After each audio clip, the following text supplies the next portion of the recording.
आज हम महर्षि विश्वकर्मा के बारे में समझेंगे। महर्षि विश्वकर्मा अलौकिक शिल्प विज्ञानी, भारतीय शिल्प के जनक, वास्तुशास्त्र के पुरातन 18 आचार्यों में महर्षि विश्वकर्मा की ख्याति सबसे अधिक है।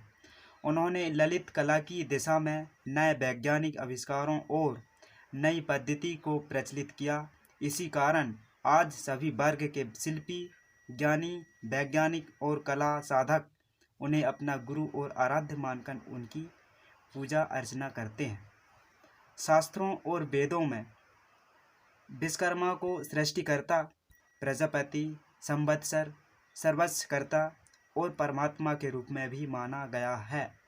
वेदों से लेकर शिल्प शास्त्रों तक में विश्वकर्मा को परमात्मा से जोड़ा जाता है। विश्वकर्मा की बौद्धिक वैदिक सौर देवता भी माना गया है, जिन्हें धातु तथा विधातु, सर्वदृष्टता, पृथ्वी तथा प्राणी जगत का जनक और समस्त देवों का नामकरण करने वाला कहा गया है। अंगिरा वंशीय भुवनपुत्र विश्वकर्मा ऐसे आदि शिल्पाचार्य हैं जिन्होंने आदि ब्रह्मा की रचनात्मक दक्षता के रहस्य को समझकर इस सृष्टि में उनके अनुरूप शिल्प विज्ञान को सबसे अधिक पहले प्रस्तुत किया। अपनी अद्भुत और अलौकिक शक्ति से शिल्प विज्ञान का साक्षात्कार मानव के कल्याणार्थ अथर्ववेद के उपवेद अथर्ववेद की रचना की। महर्षि विश्वकर्मा की जन्म तिथि पर बहुत मतभेद हैं। पूरे भारत में उनकी जयंती 3 अलग अलग तिथियों में मनाई जाती है। भारत सरकार ने 17 सितंबर को विश्वकर्मा जयंती के अवकाश की घोषणा की है, लेकिन भविष्य पुराण, स्कंद पुराण आदि प्राचीन ग्रंथों के अनुसार माघ शुक्ल त्रयोदशी विश्वकर्मा की जयंती मानी गई है। माघ शुक्ले त्रयोदश्याम विद्या पुण्ये पुनर्वसी बसो अष्टाविंशतिते जातो विश्वकर्मा भवानपि। वैदिक उत्तर साहित्य में महर्षि विश्वकर्मा शिल्पशास्त्री या शिल्प प्रजापति के रूप में प्रतिष्ठित हैं। उन्होंने देवताओं के लिए विभिन्न प्रकार की अस्त्र शस्त्र, आभूषण, विमान, प्रसाद आदि बनवाए। द्वारका, इंद्रप्रस्थ, हस्तिनापुर, वृंदावन, लंका और इंद्रलोक की रचना का श्रेय भी महर्षि विश्वकर्मा को ही जाता है।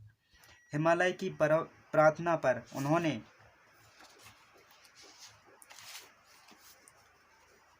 पार्वती के विवाह मंडप की कलात्मक रचना की। स्थापत्य कला की अनोखी रचना के साथ साथ अनेक प्रकार के अस्त्र शस्त्रों का निर्माण में उनकी गणना सबसे ऊपर की जाती है। कई वाद्य यंत्रों को भी रचना की। स्कंद पुराण भगवान विश्वकर्मा के ऐसे अनेक रहस्यों के प्रमाणों का संकेत करता है। उनके शिष्यों संख्या भी अधिक है। राम के प्रमुख सहयोगी नल और नील भी विश्वकर्मा के शिष्य थे। ऋग्वेद में विश्वकर्मा सूक्त के नाम से 14 रचनाएं लिखी हुई हैं, जिनके प्रत्येक मंत्र पर लिखा है ऋषि विश्वकर्मा, भुवन देवता विश्वकर्मा आदि। यही सूक्ति यजुर्वेद अध्याय 17 मंत्र 17 से 31 तक 16 मंत्रों में आया है। ऋग्वेद में विश्वकर्मा शब्द एक बार इंद्र और एक बार सूर्य का विशेषण बनकर भी प्रयुक्त हुआ है। परवर्ती वेदों में भी विशेषण रूप में इसके प्रयोग अज्ञात नहीं है। यह एक प्रजापति का भी विशेषण बनकर आया है। प्रजापति विश्वकर्मा विशुचाति। ऋग्वेद के 2 सूक्तों में विश्वकर्मा का वर्णन इस प्रकार है। वे सर्वद्रष्टा हैं। उनके सभी और नेत्र, मुख, भुजा और चरण हैं। उनके पंख भी हैं। वे ऋषि हैं, पुरोहित हैं और हम सबके पिता हैं। वे वाचस्पति, मगेबजवा, उदार और अशेष संपत्ति के प्रभाव हैं और एकमात्र वे देवता का नामकरण करते हैं। वे प्राज्ञ और शक्ति संपन्न हैं। वे सर्वोच्च संज्ञक, वे धाता और विधाता हैं, क्योंकि उन्होंने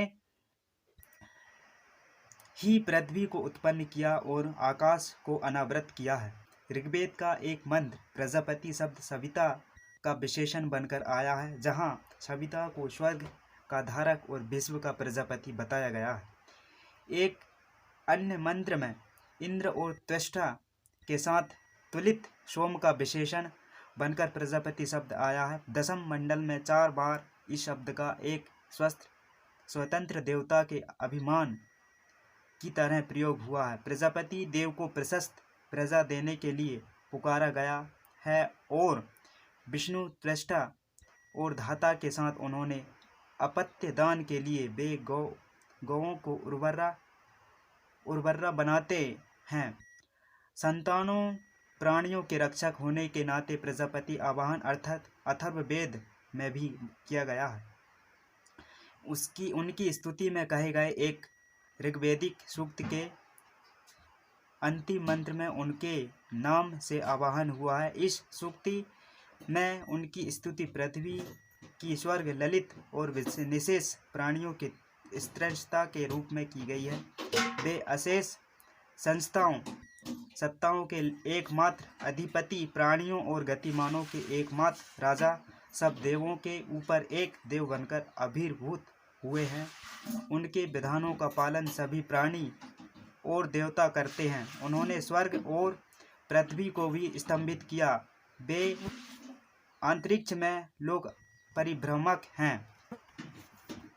अपने भुजाओं से वे संपूर्ण संसार और निशेष प्राणियों में व्याप्त हैं। इन स्थानों पर प्रजापति सर्वोच्च देव का नाम है। सर्वोच्च देव के नाते ऋग्वेद में उनका केवल एक बार उल्लेख हुआ है किंतु अथर्ववेद और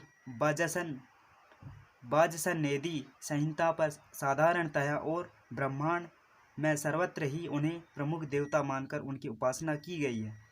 वे देवाधिदेव हैं। वे आदिकाल के अकेले विराजमान थे। उन्होंने ही असुरों की रचना की थी। वे प्रथम आज्ञिक हैं। आदि युग से महाभारत काल तक 4 विश्वकर्मा होने का प्रमाण है। भुवनपुत्र विश्वकर्मा, 8वें वसु प्रभास के पुत्र वसु विश्वकर्मा, भृगुवंशीय विश्वकर्मा और सुधन्वा विश्वकर्मा में भुवनपुत्र विश्वकर्मा का नाम आदि शिल्पाचार में सबसे पहले जाता है।